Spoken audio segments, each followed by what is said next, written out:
Mesdames et messieurs, je vous souhaite la bienvenue dans ce webinaire au sujet de panneaux en bois XLAM. Je suis Carlos Martins et aujourd'hui je vais vous présenter ce webinaire au sujet de panneaux en bois XLAM.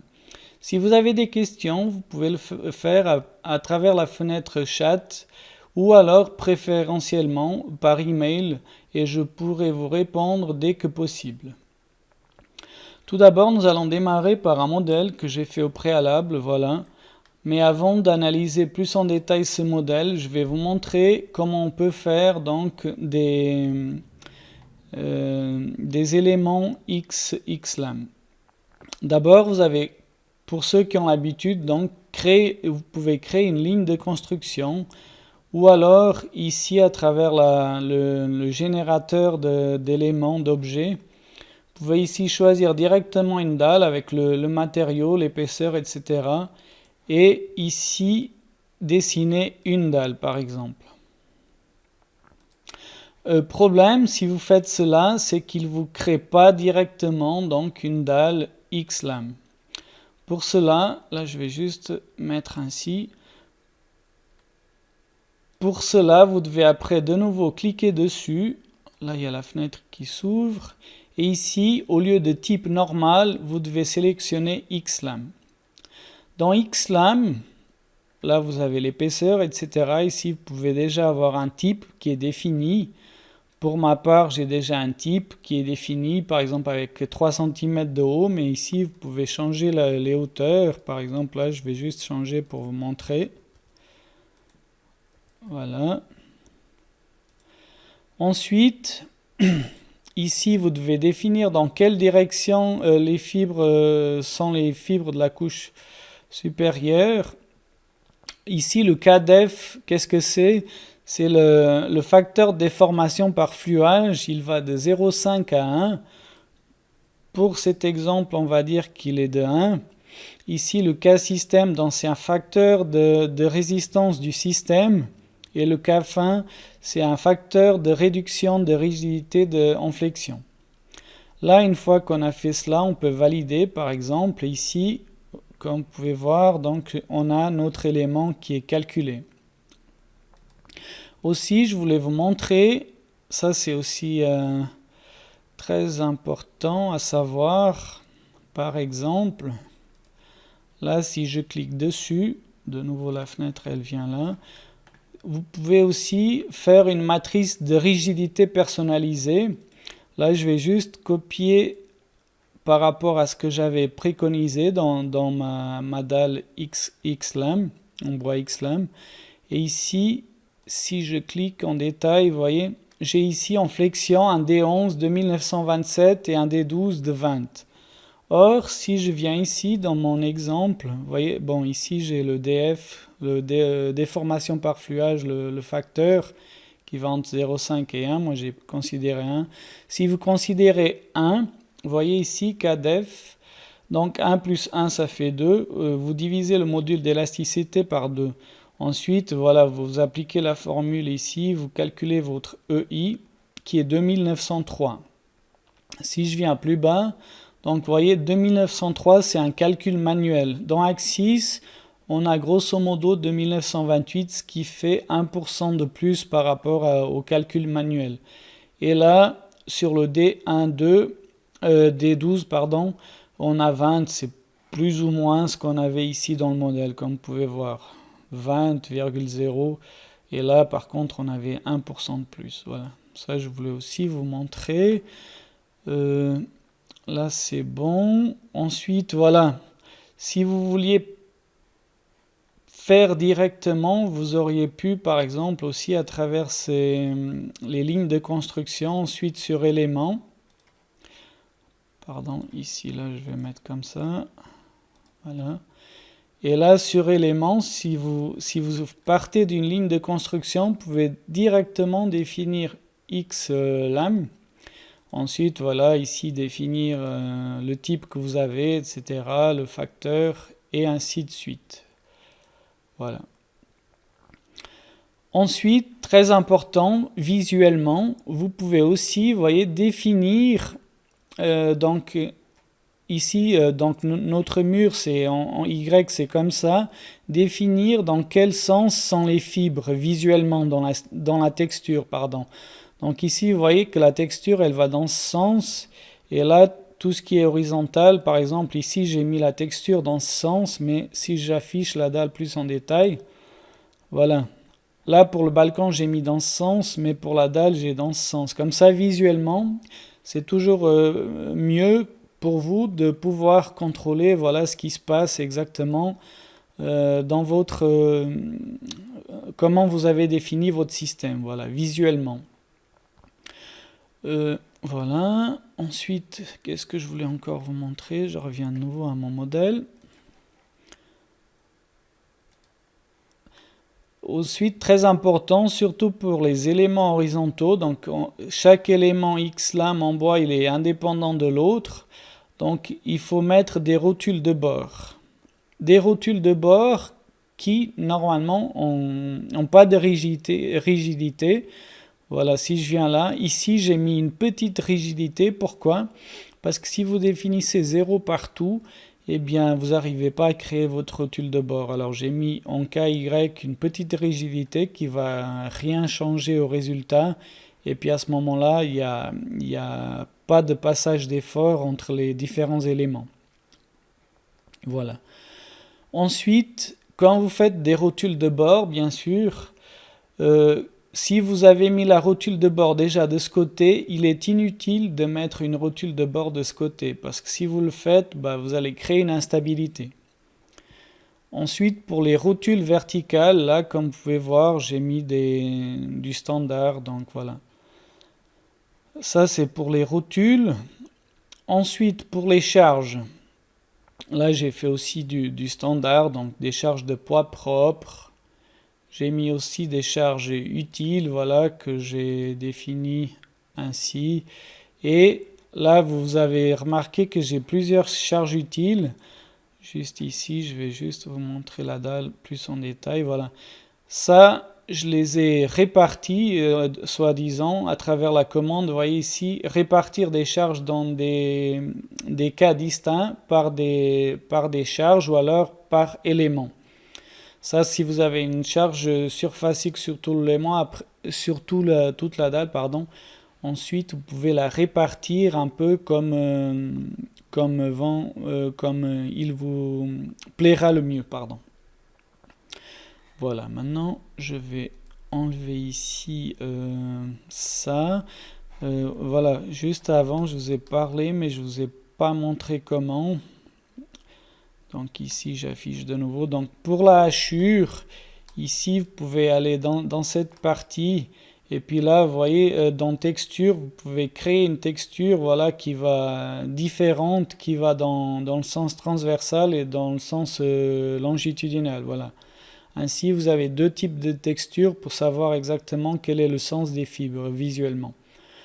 Ensuite, voilà, vous avez ici tous les paramètres aussi de bois qui sont définis dans la norme par défaut. Voilà. Maintenant, une fois qu'on a vu les charges, le modèle, comment faire, là je vais plutôt maintenant vous montrer des vérifications statiques. Je viens depuis dessus. Là je vais maximiser un peu. D'abord je vais plutôt faire les vérifications donc des contraintes. Vous voyez, vous avez ici la contrainte normale en flexion en haut en direction X. Si j'appuie là, je vais juste afficher ici les... Et puis là, vous pouvez mettre ISO surface. Voilà, c'est peut-être un peu plus parlant. Ensuite, une fois que nous sommes ici dans la fenêtre contrainte, dans ce module panneau en bois X-Lam, si vous cliquez sur n'importe quel nœud de votre structure, vous avez le diagramme dans cette zone. Donc, ici, c'est plus ou moins comme dans les éléments poutres. Après, vous pouvez déplacer pour avoir les contraintes selon la distance. Voilà. Voilà, ça c'était pour X local. Ici, vous avez dans la direction Y locale, donc la contrainte de flexion en haut. Si je viens là, Et si j'appuie sur le même nœud, voilà, j'ai de nouveau les diagrammes qui s'affichent. Ensuite, par exemple, on peut aussi regarder celle-là, la contrainte normale de flexion en bas. Et là, de nouveau, voilà tous les diagrammes qui s'affichent. Maintenant, on peut aussi regarder, par exemple, celle-ci, la contrainte normale des forces de membrane en direction X locale. Voilà. Bien sûr, vous pouvez aussi voir dans les autres directions. Là, de nouveau, voilà, on peut faire cela un peu pour toutes les contraintes, quoi. Contrainte de cisaillement maximale perpendiculaire à la direction Y, par exemple. Et là, on a les diagrammes. Si vous cliquez n'importe où, voilà, on a les diagrammes dans la zone où vous cliquez. Ensuite, je voulais aussi vous montrer l'exploitation, donc l'exploitation maximale des moments fléchissants et de l'effort normal parallèle à la direction du grain. Là, c'est le même principe. Donc, une fois que vous avez sélectionné ici la vérification que vous voulez faire, ensuite, vous pouvez aller cliquer n'importe où sur un nœud et vous avez aussi les diagrammes d'exploitation, quoi. Voilà.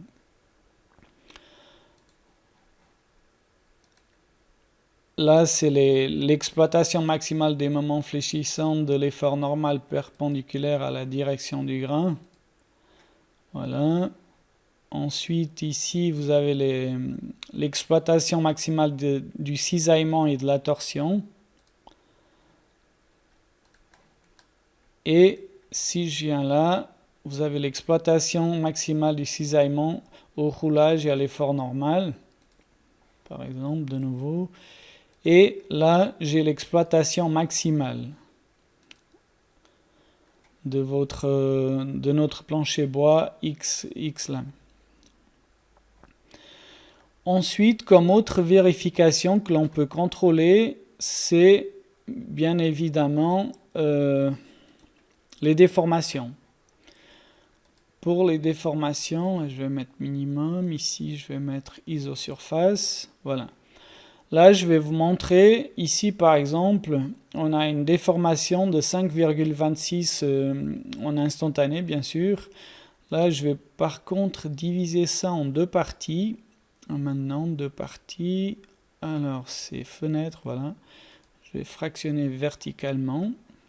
Là, je vais mettre un peu, zoomer un petit peu, comme ça on peut voir un petit peu mieux. Ici aussi. Voilà. Et là, je vais analyser de ce côté, donc, les déformations relatives. Là, je dois sélectionner dalle uniquement. Et là, valider. Là, il va me calculer les déformations relatives. Voilà. Vous voyez, pour le même point, donc ici, on a le nœud 975. Là, en relative, on a 4,31, 32 grosso modo, voilà. Millimètres déformation, et là pour le même nœud de ce côté, là on n'a pas les déformations relatives, c'est les déformations normales, donc on a 5,26. Voilà. Grosso modo, on a un écart entre les deux, entre la déformation relative et la déformation instantanée, qui ne tient pas compte des déformations relatives. Ensuite, je voulais encore vous montrer, dans le cas de charge, j'ai créé aussi un cas de charge ici, que je peux vous montrer. Voilà, un cas de charge pour faire l'oscillation, mais selon les MZ seulement. Donc ici, vous voyez, j'ai créé un cas de charge qui tient compte donc un facteur 1 pour tout ce qui est charge de poids propre et permanente, et 0,3 pour les charges utiles. Ensuite, une fois que nous avons créé ça, nous pouvons aller dans oscillation et bien sûr ici faire l'analyse oscillatoire. Là, je viens plutôt ici dans les modes propres. Vous voyez, là je ne vais pas faire l'analyse oscillatoire parce que je l'ai déjà fait. Mais donc là, en faisant l'analyse oscillatoire, Dans MZ, on obtient ces modes propres, mais là, c'est pas ce que je voulais vous montrer encore.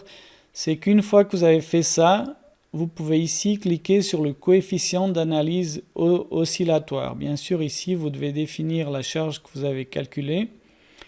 Et là, vous pouvez faire valider. En faisant valider, vous avez ici la fenêtre, vous avez un coefficient d'analyse de réponse oscillatoire.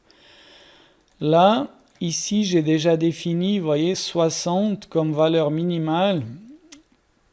Bien sûr, si on met par exemple 10, là, on voit que cette partie de la dalle, elle ne vérifie pas. Mais pour ce type de dalle d'habitation résidentielle, tout ce qui est inférieur à 60, donc ça vérifie, quoi. Donc ici, tout ce qui a un facteur inférieur à 60, un coefficient de réponse de 60 ou inférieur, vérifie. Après, de nouveau, comme dans tous les éléments coq, vous pouvez cliquer sur n'importe quel nœud et vous avez ici donc la réponse, le coefficient de réponse oscillatoire. Par exemple, ici on a 26, on a le nœud et puis on a la fréquence critique. Voilà. Ensuite, voilà, là j'ai vu plus ou moins ce que je voulais vous montrer. Aujourd'hui, c'est un webinaire un peu plus court que d'habitude. Maintenant, comme d'habitude, vous pouvez vous abonner à notre page YouTube et recevoir ainsi des notifications lorsque de nouvelles vidéos sont mises en ligne. Normalement, elle sera mise en ligne toujours 1 heure environ après que le webinaire ait eu lieu. Bien sûr aussi, il se peut que pendant le mois, on mette aussi d'autres vidéos, etc. sur des différents produits. Donc si vous êtes intéressé sur les nouveautés, etc., c'est bien de vous abonner. Prochain webinaire, il aura lieu donc le 29 septembre à 14h15, comme d'habitude. Pour ma part, je vous remercie beaucoup de m'avoir suivi et je vous souhaite une très agréable fin de journée et puis à très bientôt. Merci beaucoup. Au revoir.